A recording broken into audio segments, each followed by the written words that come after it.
Page number 36 में। अब जब रात होती है तो क्या होता है, but while Alice was putting her to bed she grew suddenly afraid. लेकिन जब एलिस उसको बिस्तर पर लेटाती है या सुलाने की कोशिश करती है तब वो लड़की बहुत ज़्यादा डर जाती है। What will I do if I have a nightmare? She asked. I often have nightmares and then Granny takes me into her bed. I can't stay in the dark. It all gets whispery.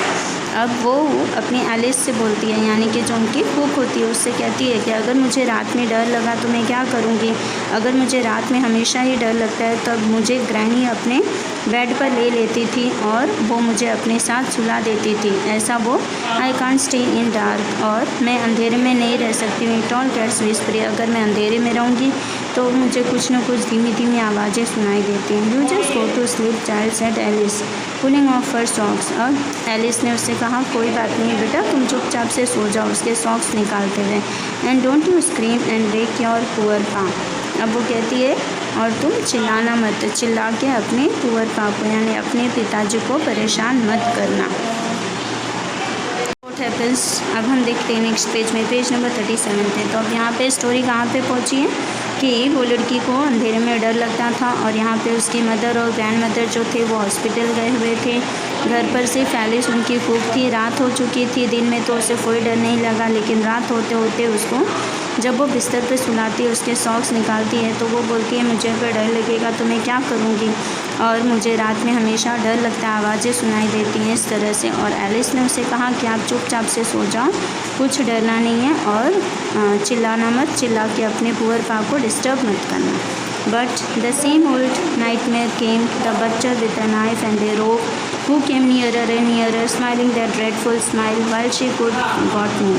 अब उसे वही रात में जो नए बुरे ख्याल आते हैं वैसे उसे सपने में दिखने लगा कि कोई उसके पास आ रहा है, चाकू लेकर, रस्सी लेकर उसके पास आता जा रहा है, और उसकी जो स्माइल है वो ड्रेडफुल स्माइल यानी भयानक डरावनी सी स्माइल कर रहा और आगे की तरफ बढ़ते जा रहा है। Could only stand still, crying out, "Grandma, Grandma!" She woke shivering to see father beside her bed, a candle in his hand.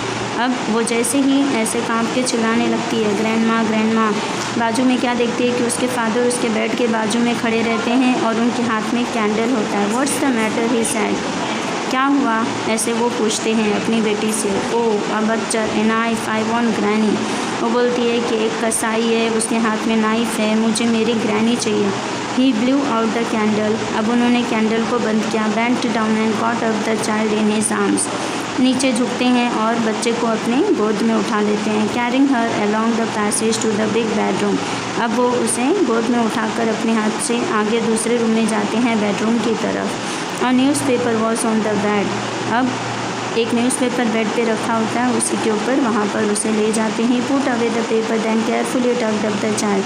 Papers को सबको हटा के वो साइड में रख देते हैं और फिर वो बच्चे को उसी जगह पे सुला देते हैं। Lay on the side her, और उसके बाजू में खुद भी लेट जाते हैं। Half sleep still with the बच्चे smile all about her it seemed. अब कुछ टाइम तक तो जब तक वो आधी नींद में नहीं आती है तब तक उसे वही स्माइल और वही बच्चर यानी वही कसाई याद आता रहता है। She crept close to him, snuggled her head under his arm, held tightly to his shirt. अब वो डर के मारे क्या करती है, अपने फादर के बिल्कुल करीब करीब जाती है, उनको ज़ोर से पकड़ के जकड़ लेती है, उनके सर के नीचे अपने हाथ घुसेड़ देती है और टाइट से उनकी शर्ट को वो पकड़ लेती है। Then the dark did not matter, she lay still. अब इस तरह से उसके अंदर अंधेरे का कोई भय नहीं था, वो आराम से सोती रही। Here rub your feet against my legs and get them warm said father. Father ने कहा, अपने पैरों को मेरे पैर पे रख कर और उसको रगड़ दो जिससे आपके पैर जो ठंडे हैं वो गर्म हो जाएं, ऐसे उसके फादर ने कहा। Tired out he slept before the little girl. अब इस तरह से थक हार के वो बाजू में अपनी बच्ची के पास सो जाती हैं। ए फनी फीलिंग केम ओवर हर, और उस टाइम पे उसके मन में एक अच्छे ख्याल आने लगते हैं। Poor father not so big after all. इस तरह से अब उसके फादर उसके लिए कोई बहुत बड़े नहीं रहते हैं, नॉर्मल हो जाते हैं। And with no one to look after him, और उनका देखभाल करने वाला उस टाइम पे कोई नहीं होता।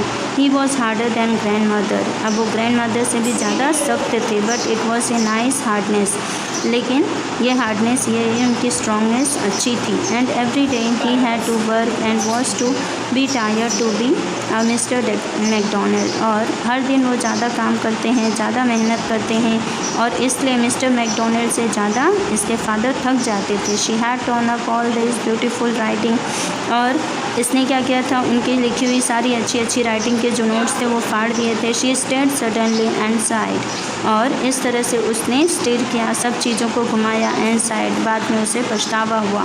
What's the matter asked her father another dream. अब दूसरी तरफ उसे दूसरा सपना आने लगा कि क्या हुआ, कौन क्या मैटर है। Oh said the little girl, my head's on your heart. तो अब यहाँ पर उसने क्या देखा कि इसका जो हेड रहता है वो अपने फादर के हार्ट के ऊपर होता है, कैन हियर इट गोइंग, और उसको उनके दिल की धड़कनें सुनाई देती हैं। What a big heart you have got father dear. वो बोलती है आपका दिल कितना बड़ा है फादर डियर। और उस दिन से उसे अपने फादर से डर जो था वो ख़त्म हो गया। यानी एक चाइल्ड को अपने डैडी से फ्री होने में कितना समय लग गया। तो हमारे भी मन में अलग अलग ख्याल होते हैं अपने फादर को लेकर, क्योंकि जनरली सबकी मदर जो होती है वो सॉफ्ट हार्टेड होती है, लेकिन फादर सबके स्ट्रिक्ट होते हैं। तो भले ही फादर आपके स्ट्रिक्ट हों, लेकिन उनका जो हार्ट होता है वो बहुत अच्छा होता है। वो हमेशा अपने बच्चों की हेल्पिंग करने के लिए ही उनको सख्त बनना पड़ता है। So students, now this chapter is over. Hope so कि आप लोगों को अच्छे से समझ में आया होगा। Thank you students.